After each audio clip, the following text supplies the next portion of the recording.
Hello guys आमार अन्य एटा video आपनालोक सकलोके स्वागतम जनालो। आज 30 फुट बहल और 42 फुट दीघल एटा बिल्डिंगर भिडिओ आपनालोकले आगबाइछो। भिडिओটো चाबो, चाइ एटा लाइक करि आमार चेनेलটো सबस्क्राइब करि दिबो। बिल्डिंगটো रूम आछे 4टा, 30 फुट बहल आछे और 42 फुट दीघल आछे। भिडिओটো चाइ एटा लाइक करि आमार चेनेलটো सबस्क्राइब करि दिबो। भिडिओটো सम्पूर्णके चाबो। आहक मेन भिडिओটো মাজলৈকে আগবাঢ়ি যাওঁ। या बिल्डिंगটো सन्मुखৰ साइडটো চাই লওকচোন, सन्मुखৰ साइडটো কেনেকুৱা। घरটো टोटल रूम আছে 4টা। फ्रंट साइडটো অকমান বিট ডিজাইন দিয়া হৈছে আৰু বাকিটো সিধা সিধি দিয়া হৈছে প্লেন। আৰু হাফলটো বৰ্তমান গাঠা হৈছে আৰু চৌকাটখিনি হৈছে। চৌকাটখিনি হলে এতিয়া হাফলৰ ওপৰত গাঠিম।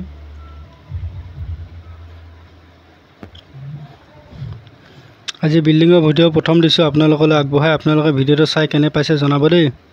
আৰু কেনেকুৱা টাইপৰ বিল্ডিংৰ ভিডিও লাগে মোক জনাব। মই দিবৰ কাৰণে চেষ্টা কৰিম ভিডিও আপোনালোকৰ মাজলৈ। আপোনালোকে ক'লে ভাল লাগে কেনেকুৱা টাইপৰ ভিডিও লাগে, তেতিয়া মই ভিডিও বনাবৰ কাৰণে বেছি আগ্ৰহ হওঁ। আৰু মই যেটো ক্যাটাগৰী আপোনালোকলৈ বাছি ললো, কিন্তু সদায় মই ডেইলি ভিডিও দিবৰ কাৰণে বহুত অসুবিধা হয়। তথাপিও মই যিমান পাৰো সোনকালে দিবৰ কাৰণে আপোনালোকৰ ভিডিওবোৰ চেষ্টা কৰো। আপোনালোকক ভিডিওবোৰ দিবৰ কাৰণে আগবঢ়াই এয়া সময় মই এটো এখিনি চৌকাটখিনি কাটা হৈ আছে।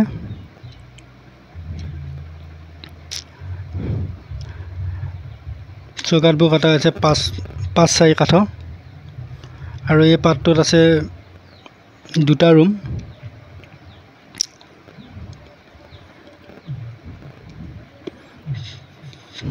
পোন্ধৰ 2টা ৰুম আছে এই পাৰ্টটোত।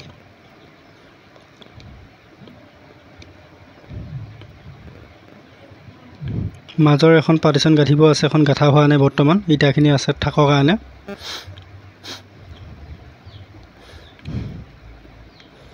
আৰু চৌকাট নোহোৱাৰ আগত আমি ওয়াল গাঠিছিলো আৰু চৌকাটৰ কাৰণে এটো চাবি লগাই থৈ দিছো, চাবি ৰাখি থৈ দিছো বলটোটো জাম হ'ব কাৰণে। আৰু চৌকাটটো হোৱা আগত হলে বেছি ভাল, যেটো হোৱা নাছিল মালিকৰ পেছা আছিল। আৰু এখানে হাফলটো গাঠি দিলো আগতীয়াকে।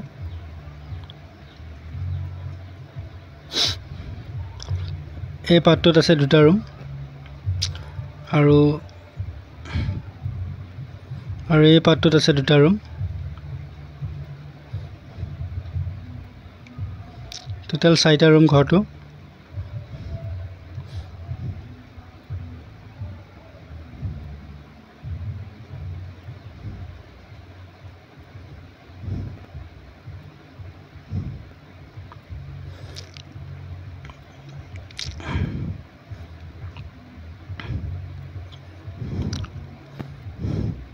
ভিডিওটো প্ৰথম পৰা শেষলৈকে চাব। চাই এটা লাইক কৰি আমাৰ চেনেলটো সাবস্ক্ৰাইব কৰি থৈ দিব। আগলৈ এনেকুৱা ঘৰৰ ভিডিও পাই থাকিব। আৰু বিল্ডিংৰ ভিডিও মই প্ৰথমবাৰ দিছো, কেনেকুৱা হৈছে জনাব দেই ভিডিওটো। বিশেষকৈ মই বেছিভাগ আসাম টাইপৰ ঘৰৰ ভিডিও দিওঁ। আজি এইটো প্ৰথমবাৰ দিছো বিল্ডিংৰ ভিডিও। এইটো সিটো দি মই ওপৰত উঠিছো। সিটো 3টা ভাঁজ ঘূৰিহে আপোনাৰ ওপৰলৈ উঠিব পাৰি। জেগাটো যেহেতু কম দিয়া গৈছে, এই দেখিছেনে মই ওপৰলৈ উঠি আহিছো।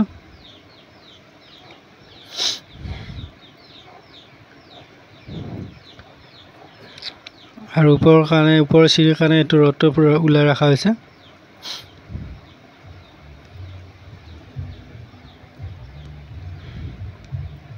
আৰু ওপৰৰ স্লেবটো আপোনালোকক এবাৰ দেখুৱাই দিছো।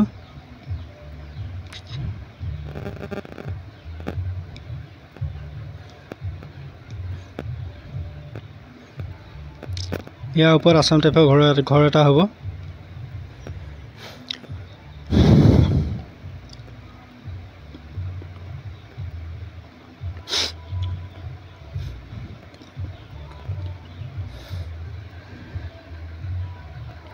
সিটো দেখিছেনে 3টা ষ্টেপত ভাঁজ দি সিটোত উঠিব লাগে।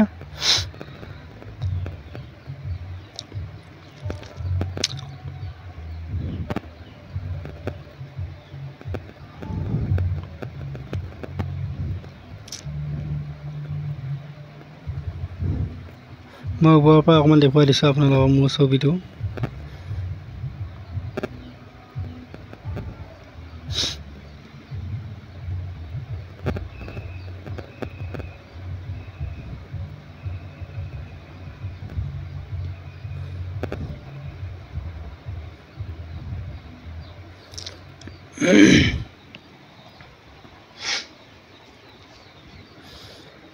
মই ওপৰৰ পৰা নামি আছোঁ, তলৰ পৰা আকৌ আপোনালোকৰ সন্মুখৰ ছাইডটো মই আকৌ দেখুৱাই দি আছোঁ।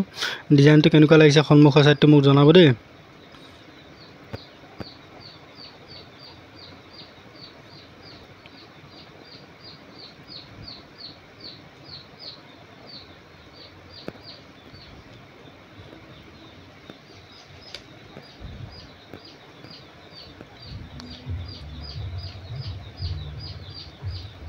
দেখিছেনে সন্মুখৰ ছাইডটো